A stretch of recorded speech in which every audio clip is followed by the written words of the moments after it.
বিভিন্ন চিন্তাৰ পৰা মুক্ত হোৱা নাই। কিবা যেন অজানা শংকাত কঁপি উঠে প্ৰাণ।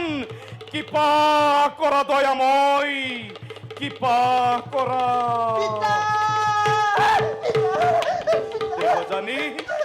দেৱযানী, সবাৰে মংগল নে আই?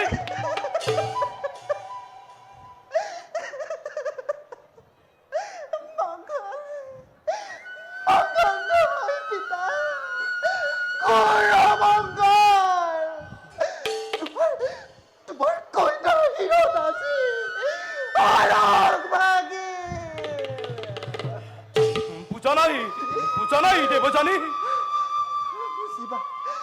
বুজিবা পিতা, তোমাৰ সেইটো পদেশ অৱজ্ঞা কৰি জগতৰ অৰহত অবিচাৰি 3 পুত্ৰ জন্ম দিলে।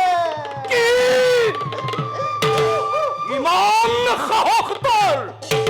শক্ৰচাৰ্যৰ নাজানে সি তপৰ মহিমা। মোৰ হিত বাক্য সি কৰে উলংঘন। যৌৱনৰ উন্মাদনত মতলীয়া হৈ পাহৰি পেলালে সি তাৰ ভূত ভৱিষ্যত। মোৰ আদৰৰ কন্যা অৱহেলি শিষ্য কন্যা সমিষ্টাৰ ৰূপত বিভূম। দেৱযানী, দেৱযানী, দেৱযানী, দেৱযানী, অধম ক্ষত্ৰিয়, সত্য তই ৰাখিব নোৱাৰিলি। মোৰ হিত বাক্য তই কৰ উলংঘন। মই মোৰ সত্য ভংগ নাই গুৰুদেৱ। এন্তে কি দেৱযানীৰ কথা সত্য পিতা, মই পতাকে দেখি আহিছো। মোৰে ডাকি আছে, মোৰে অতিনি নিপুত ৰাজন।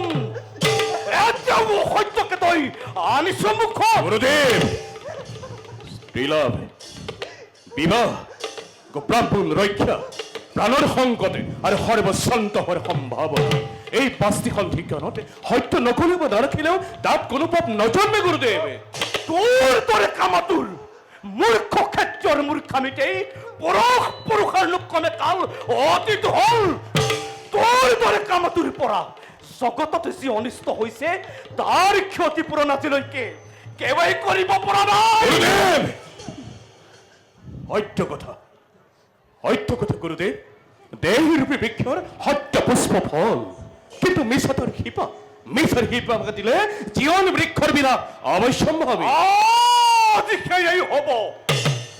তোৰ যৌৱন উন্মাদনাৰ আজি এই জবনিকা পৰিব। কি জবন তেজত হৈ উন্মাদিত উশৃংখল আচৰণ কৰাৰ বাবে আজি তই পাবি যোগ্য পুৰস্কাৰ। মূৰ্খ চিতাপ দিলি তই মোৰ হৃদয়ত, সেই একেই তাপেই দহন কৰিব তোক চিৰকাললৈ।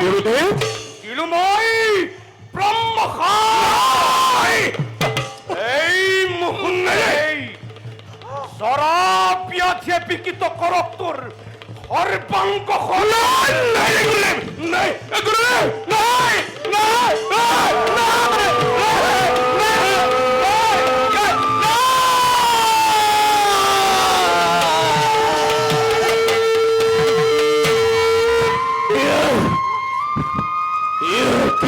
কৰিলে গুৰুদেৱ?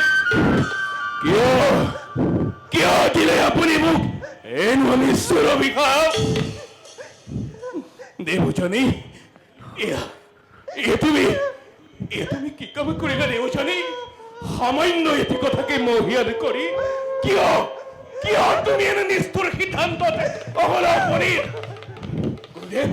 গুৰুদেৱ, মোক ক্ষমা কৰো। গুৰুৰ হিত বাক্য উলংঘা কৰাৰ পৰিণাম তোৰ পৰাই শিক্ষা লওক জগতবাসীয়ে। কোনোজনে যাতে এনে কাম নকৰেতো নাই। গুৰুদেৱ, মোক কৃপা কৰক গুৰুদেৱ। আপোনাৰ দুইটাই মোৰ প্ৰতি যেন কাহানিও বিতৃষ্ণ ভাৱ পোষণ নকৰে। সেই আশীষ মোক প্ৰদান কৰক।